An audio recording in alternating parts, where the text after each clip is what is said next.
Hey guys, welcome to the 2019 Tour de France Stage 9 preview. Wow, that was pretty exciting, right? We just watched an amazing stage for Stage 8. Thomas de Ghent, the whole Pinot Alaphilippe thing, the drama with Ineos, the whole thing. It was pretty amazing. And tomorrow is, of course, Bastille Day in France. So the French riders are going to be out in force. Basically, the whole France is going to want to attack tomorrow on the undulating roads further down south towards the Pyrenees. So basically, again, not an inch of flat. When you look at the profile, there's really not an inch of flat, but like the beginning 10 or 12 kilometers. So pretty exciting. 170 kilometers. Again, not an inch of flat. 3 categorized climbs we have. We have the category 1 to get us started. Okay. We have category 3, and then we have the final springboard towards the finish, another category 3 with a steep section. So we'll get to that as we go on. Now the really cool thing here is that we're starting with a category 1. So this is going to be a start to some action here. There's also, there's 3 category climbs, but, the whole day is really up and down. So I kind of looked at the profile and I see 3 other kind of shorter uncategorized climb at kilometer 17, at kilometer 73, and kilometer 129. So although those are shorter climbs, they may not have a percentage. There's always a steeper parts in the uncategorized climbs, as we saw today with that last 1 kilometer before the finishing line. That was pretty steep. So I'm expecting this event to take out, power out of the rider's legs. The first climb, right? The first breakaway we'll try to form. Category 1 is called the Mur d'Arec. Mur d'Arec. And it's very steep, so the question will be, will Tom Wellens come out to defend his polka dot jersey? Now today, Thomas de Ghent, the teammate, got actually pretty close. I thought actually it was really interesting how I think it was an NBC coverage, they showed an outtake to Lotto's bus, and Thomas de Ghent was actually wearing Tim Wellens' polka dot jersey, as if almost to show us that he's going to try to do it, and that was the plan for him to get the jersey. So it's going to be interesting tomorrow, because this two will probably come out for an attack. I think Thomas de Ghent will only come out for maybe that first category 1, because I don't think he has strength after what, pretty amazing, magical ride today. So I think Tim Wellens comes out tomorrow into a breakaway. Who knows? Maybe Thomas de Ghent does it again. But that category 1 carries a lot of points in a polka dot fight. So, I'm expecting all the usual guys to come out and fight for it. It's very steep, right? It's only 3.2 kilometers long, but it has an average of 11%.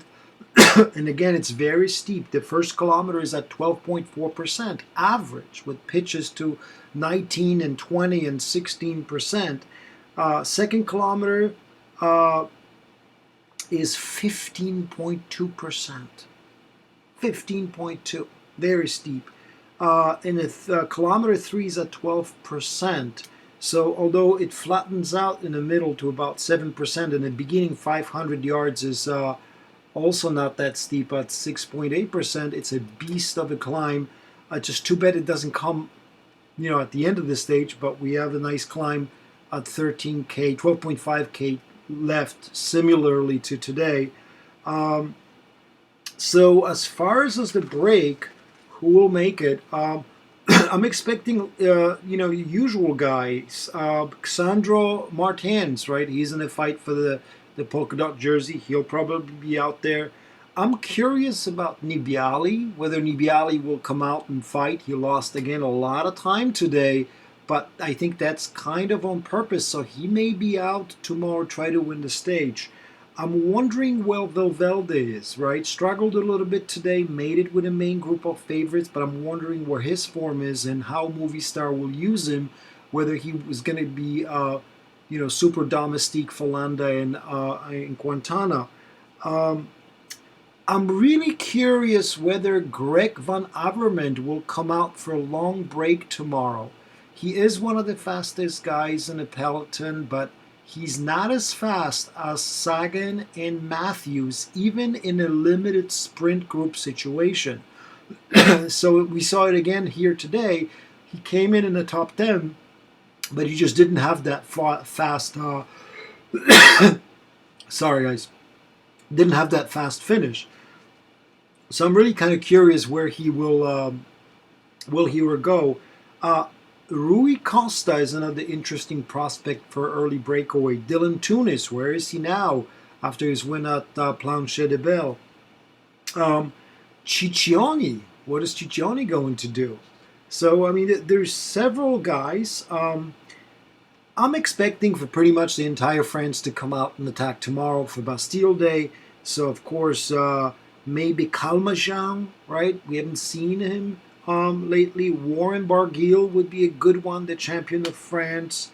The whole Comfitis team, of course. Tony Gallopin maybe will be the one that'll come out. So I can't wait for what's going to happen. Looking out at the cat. After that first initial category climb, the guys are going to hit like a 50-kilometer plateau and constantly up and down and up and down. This is where a lot of those uncategorized climbs are located. And 2 or 3 of them have like steeper pitches, but only for maybe like 400 or 500 yards. There is another category climb, looking at the profile, coming up at about, I think, let me just take a look. So this is at about 108, at about 60K from the finish. There's another climb, category 3. It's not that steep, 7.8 kilometers to go at 1,000 meters above the sea level, but it's only at 4.1%. It does have like a 7-8% section for about a kilometer or so. So nothing too bad. So I'm thinking again, we ask these questions all the time. The question is whether the breakaway will be controlled or not, right? Whether the Kuni Quick Step will control it, right? Whether, of course, the teams of Peter Sagan, Michael Matthews will control. I'm really wondering if Greg Van Avermaet will get into a breakaway, because he must be feeling frustrated this year with not winning a classic, and he must be feeling frustrated for this Tour de France, because he's been close on several occasions in top 10. I think he was 4th, I think he was 7th, I think he was again 7th or 8th today. So I don't think he's as fast as the top guys, even in a limited group, but he may he may fancy his chances in the long-range breakaway this time, depending on how his legs are. The main difficulty of the day, and this is why I'm really excited, because it looks like a similar finish from today, right? The main difficulty of the day, and the most important difficulty of the day, comes at 12.5 kilometers from the finish, right? Col de Saint-Just, it's called. I'm looking at the profile. It is 3.6 kilometers long at 7.2% average. But of course, right, there is a little secret in that climb in the form of a steeper pitches. So I went and checked out the details on the climb, and 300 meters of it, right, the first steep section, is between 10 and 14%. So it does have a 14% steeper pitch. The next part, the second part, there's a 200-meter section of the climb that averages between 10 and 12%. So again, this could be a perfect springboard for one of these guys, right? And tomorrow being a Bastille Day, I'm thinking that there's going to be the attacks, French attacks are going to be all over the place. The new guard, the old guard, everybody else in between will be attacking because it's a French holiday. We have a French rider in a yellow jersey. We have a French champion in a race. So that's going to be interesting what they're going to do. And we have two or three teams interested in keeping this together for the possible sprint finish from a limited group. So, it's going to be interesting how it's going to play out. Now, who may have a go from that top, if they don't go into breakaway, who may have the go from the top? Greg Van Avermaet, if he doesn't go in an early breakaway, must be feeling frustrated, and I think he might have a go on that third category climb, 12.5 kilometers from the finish. He's a good descender as well, and he's a powerful man. He could make it, right? He's a powerful classics guy. I think Warren Barguil, right, champion of France, might do the same, might have a go. I think, I wouldn't put it past Alaphilippe again. I mean, it's really interesting. Minute and 12 ahead of Geraint Thomas. They continue to say we're going to take it day by day. And he continues to say, I won't win the Tour de France. I know I won't. But he's 1 minute and 12 ahead. So what has he really got to lose on Bastille Day? Right? He's already got the yellow jersey. He's already won a stage, right? So why not just to try to win another one? And especially on Bastille Day. So Warren Barguil, I think, and Alaphilippe may have a go together with Van Avermaet. What about Landa? Right? What about Michael? He's famous for this attacks. He attacks all the time. I think Nibali may go early. There's a descent, right? And today we saw what kind of problems a technical open descent can have, right, into the town, especially with Ineos crashing, Michael Woods crashing bottles on the road, all kinds of issues today.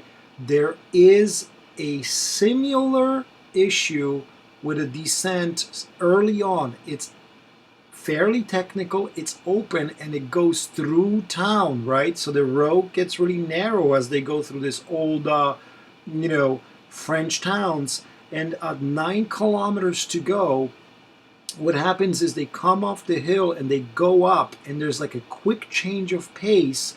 And in that very moment, right, they have two very technical turns at 9 kilometers to go. One is 180 degrees, the other one is 90 degrees. So it's going to be interesting if, that's a problem area. So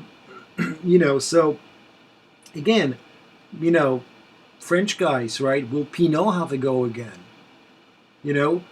What about the homeboy, right? We're coming to somebody's hometown. Badret is a favorite. He lost time on Planche de Belle, right? It's Bastille Day. He's a good descender. He has power. So we'll have to see. But Badret could be one of the favorites for tomorrow for that springboard, climb when it's, if the breakaway is not allowed to go, if the breakaway gets caught or it's closed. Now, the final climb has again that time bonus, so that may be very important. It's 10 seconds, it's 8 seconds for the first, 5 seconds for the second, 2 seconds for the third.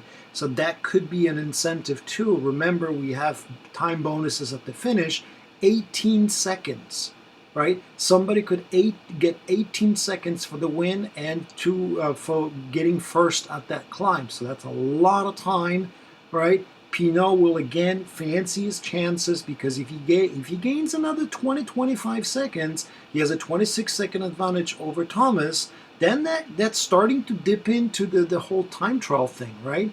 I don't think this is where Ineos wanted to be at this time, of the race, because they already lost their advantage from the time trial, and now Pinot has dipped into Geraint Thomas's advantages in the individual time trial. So tomorrow, you're going to have to watch out if he gains another 20 seconds or not. God, this is going to be really exciting tomorrow. I can't wait. It was a beautiful stage today. So my favorites, right? Again, 9 kilometers, there's that little rise, there's that descent through the town, and immediately they climb up for about 500-600 yards with the 2 technical turns. So it's going to be interesting. All right, favorites. My 5-star favorites tomorrow have to be the French guys, the trio, right? I'm going to say Badret, the homeboy, right? He lost time. He needs to gain time. Back again. He's going to be motivated because it's his hometown. He knows the roads better than anybody else. The descent is windy. It's through the open road, right? So, the local knowledge is going to be very important. I think another 5-star favorite, Alaphilippe, will have a go again. He's got nothing else to lose. I think maybe Warren Burgle, the champion of France, will have a go just because it's Bastille Day. Greg Van Avermaet, again, must be feeling frustrated because he's just kind of caught in the middle. He's not a fastest finisher. He's fast, but not the fastest, even from a limited group, right? With just complete monopoly on the limited group sprints by Sagan and Matthews. So he may have either early go in a break, or he might have the late sprint attack from off the top of the last climb. Matthews and Sagan would be my 4-star favorites. I think Matthews is extremely frustrated. I read somewhere that he was really disappointed. That he only got 7 on that stage with 3 or 4 Category 2 climbs, where his team just worked their butt off. I think perhaps for stages like this, he is the best team. The guys were up working again today. They came in close today. There's 3 or 4 guys that he that can get over these hills. So I think 4-star favorite Matthews and Sagan. Matthews will want to win that stage because this is one of his few chances, because he knows he is not as fast as the pure sprint guns, right? Like Viviani or Groenewegen or Christoph. So he's good, or Caleb Ewan, right? By the way, great ride today by Caleb Ewan. He fought like a dog today. He was dropped, but he really, really fought. Like 2 or 3 times he was off, in and out. Same thing with Sagan. I think Van Aert might be there for Jumbo. I think then it would have to be French guys, right? 4-star favorites. Calmejean. I'm wondering what Nibali will do. I put him at 4 stars too. Mate Mohoric, right, is another great rider that could do it. Gadou, young French climber. He could be out tomorrow for Bastille Day. Max Schachmann. Bet Tolley was pretty close today riding with Nibali, so he's getting in shape, right? The big classic win for EF Education rider this year. Ciccione, what is he going to do? Right, if he's going to continue to try to, go for glory. Wilco Kjeldman for Sunweb lost a lot of time today. So I'm wondering, where is he going to be tomorrow, right? That kind of was a surprise because I expected him to at least to get into a top 20 in GC. He had a good Tour of Switzerland. For other French guys, 3-star favorites, Maxime Bouet, Rudy Mollard, Guillaume Martin could be the ones.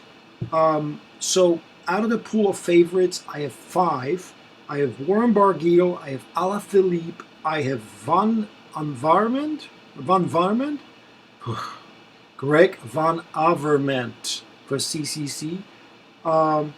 And I also have Sagan and Matthews. This will depend on whether there is a long break that's going to go on, whether it will be allowed, whether the teams from Matthews and Sagan will try to control the race, and whether the guys will jump off that last hill with Alaphilippe or Van Avermaet, maybe Nibali or Barguil.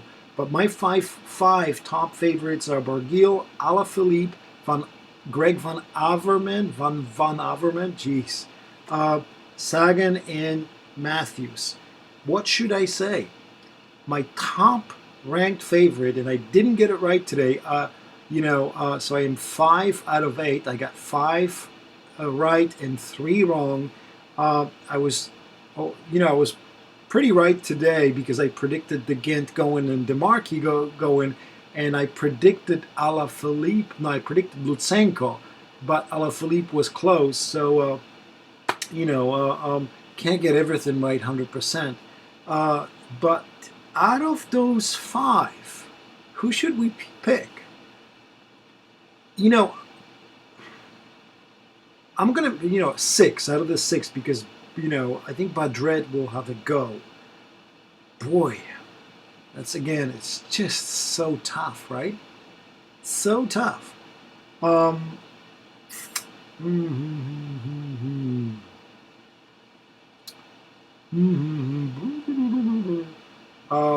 This is like almost impossible because my mind switches from a long-range breakaway to a classic guy that attacks over the top of the hill to the 2 strong finishers, right?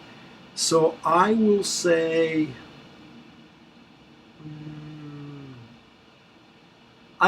Greg Van Avermaet, just because I cannot pronounce his name, just because he's frustrated, just because that team needs a big win in a Tour de France. So I think this is it for Greg Van Avermaet. He's my top favorite.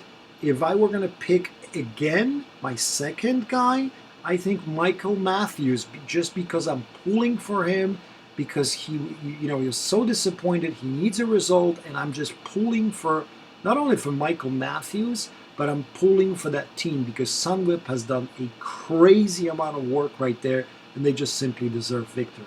However, also, wouldn't that be cool?